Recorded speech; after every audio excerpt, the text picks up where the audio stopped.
Forum, Beyond the Pages, a podcast that tells the stories behind the stories of Florida Humanities award-winning magazine. I'm Andrew Quintana. We're looking into the many phases of Florida's communities this season as we speak to the writers featured in our fall 2024 issue of Forum. This week, writer Brad Edmondson on his story, Betting on the Farm. Just miles from the pristine beaches of Venice, Florida, is an 11-acre plot of land frozen in time. The lush green space is owned by Brad Edmondson and his two siblings, and resembles what Florida was just decades ago, a rural piece of paradise.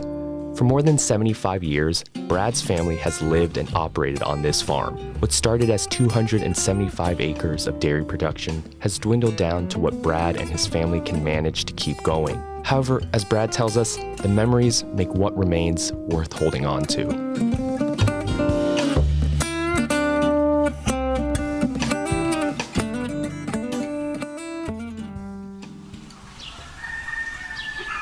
Well, I grew up on Edmondson Road in Nokomis in the 1960s. I was born in 1959, and at that time, Sarasota County's population was about 1/10 of what it is now, maybe 1/8 of what it is now. When I was a kid, Edmondson Road was called Edmondson Road because it had been my grandfather's driveway. And it was a quarter-mile long, and it ran from the house where my parents and family lived to my grandfather's farm. So my grandfather had given my father a house lot on one end of the road, and he lived on the other end. And so one of my earliest memories of Edmondson Road is on slow days, which was most days back then, is walking down that very white marl road surface in the heat, a quarter mile from my house to my grandfather's house. And the land would open up after about halfway down, the houses would stop, and it would just be pastures and wetlands.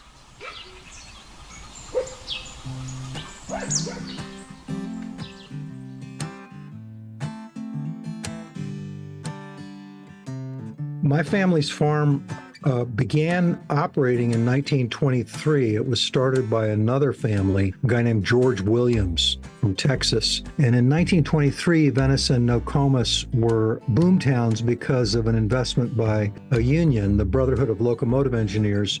When the Depression hit and the boom bust, Williams hung on because there were enough people to keep him in business through the Depression. Until 1947, when my grandfather bought it. Since 1962, the farm has been used as pasture, first for beef cattle and then for quarter horses. 5 to 10 miles away from the beach in any direction in Florida, at least when I was growing up in the 60s and 70s, you were in a deeply agricultural state. And there were cowboys, and there were farmers, and there were migrant workers. It's just that part of Florida doesn't get 1/10 the attention of the part that the tourists come down to see. You know, growing up on a farm in Florida in the 60s and 70s was not quite like growing up on a farm in the Midwest because there was that other Florida nearby. We were fortunate in several ways. My family was fortunate in several ways. The farm property passed down to my father and his 3 siblings when my grandfather died. Last year, 3 of those families were ready to give up their shares, and my family didn't have the means to buy them out, but my family really was committed to keeping the property as open space and keeping it in agricultural use if we could. We were very lucky to work with Sarasota County's Natural Areas Protection Fund, and they purchased about, 32 acres of the 38-acre pasture to add to a nature preserve that was adjacent to our pasture, the Curry Creek Nature Preserve there in South Sarasota County. So our pasture and that wetland that I mentioned previously are now part of a county nature preserve. And my family continues to own 11 acres, which is enough to run a couple of pieces of livestock and operate a barn. And the big plus for our family is when we look out the back fence, we're not going to see condos. We see the same thing we've always seen. And even better is that area that was a grazed pasture for 40 or 50 years will be restored to become wildlife habitat, which I think would have pleased my mother a great deal.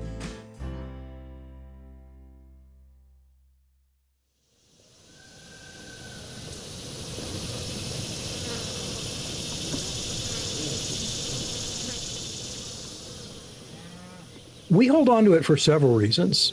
There is an argument that as Sarasota County grows, open land will become more and more valuable. And so holding on to it is maybe the smart thing to do financially. But the reason my family wanted to hold on to it really had nothing to do with that. This was where we had grown up. This is where my parents' ashes are scattered. I think it's where my grandparents' ashes are scattered. It's our home place. And we really wanted to pass it down to our own children in as close to its original state as possible so that my kids and my sister's kids will be able to inherit the property and do what they want with it.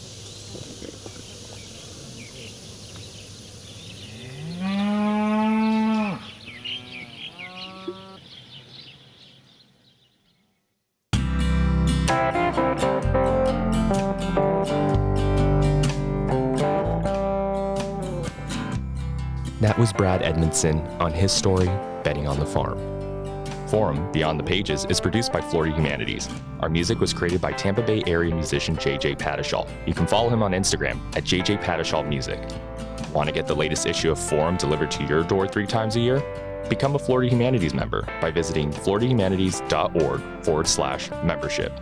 Until next time.